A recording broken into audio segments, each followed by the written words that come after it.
একটি ভয়ানক লাশের কাহিনী।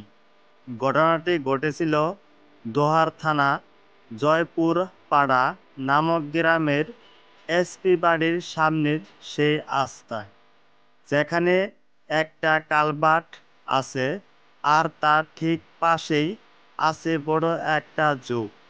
যে জায়গা আরও একটি ঘটনা আমিও এর আগেও সবার সাথে শেয়ার করেছি। এখন আমি সেই জায়গার আরও একটি ভয়ঙ্কর ঘটনা সম্পর্কে তুলে ধরছি। এই ঘটনাটি ঘটেছিল আজ থেকে প্রায় 7 থেকে 8 বছর আগে।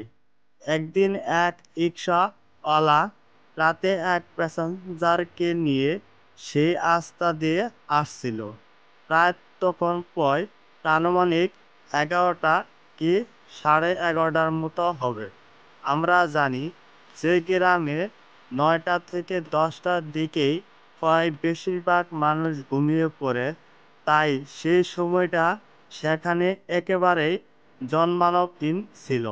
তারা দুজনেই সেই রাস্তা ধরে যাচ্ছে।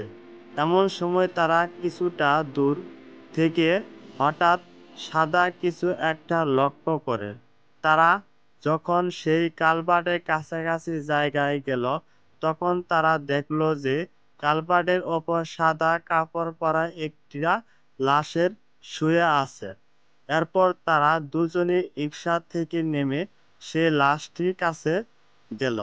তারা দুজনে অবাক হয়ে গেল যে এত রাতে এখানে একটা লাশকে রেখে গেল। লোকটি রিকশাওয়ালাকে বলল, হয়তো কেউ লাশটিকে এখানে ফেলে রেখে গেছে, চলো আমরা লাশটিকে নিয়ে দাফনের ব্যবস্থা করি। কিন্তু রিকশাওয়ালা এত আপত্তি জানালো, সে লোকটিকে বলল, আমাকে আমার ভাড়া দিয়ে দেন, আমি এসব লাশ নিয়ে যেতে পারবো না। লোকটি তাকে বলল, ঠিক আছে, তোমাকে ভাড়া 100 টাকা বেশি দিব। একথা শুনে রিকশাওয়ালা লাশটি নিতে রাজি হয়। তবে রিকশাওয়ালা লোকটিকে শর্ত দেয় যে লাশটি আপনাকে তুলতে হবে। লোকটি বলল, ঠিক আছে, তাই হবে। তারপর লোকটি লাশের কাছে গিয়ে মুখের কাপড় তুলতে দেখতে পায় লাশটি চোখ খোলা অবস্থায় তাকিয়ে আছে। অর্থাৎ কেউ চোখ খোলা অবস্থা মারা গেলে যেমনটা দেখা যায় ঠিক তেমনি। এতে সে একটু ভয় পেয়ে যায়।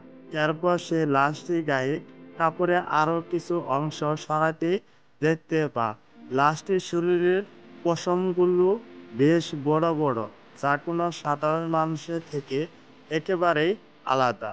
অর্থাৎ পশমগুলো ছিল ঠিক ভেড়ার শরীরের পশমের মতো। এটা দেখে লোকটি চিৎকার দিয়ে অজ্ঞান হয়ে যায়।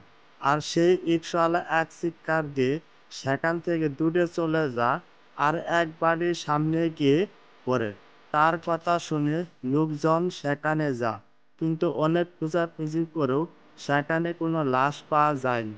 এমনকি সে লোকটাকেও সেখানে খুঁজে পেয়ে পাওয়া গেল না। পরের দিন সকালে সেই কালভার্টের নিচে সেই লোকটির লাশ পাওয়া যায়, কাদায় অনেক গাঢ় অবস্থায়। ভিডিওটি ভালো লাগলে অবশ্যই লাইক, কমেন্ট, শেয়ার করবেন এবং চ্যানেলটি সাবস্ক্রাইব করবেন। ধন্যবাদ সবাইকে।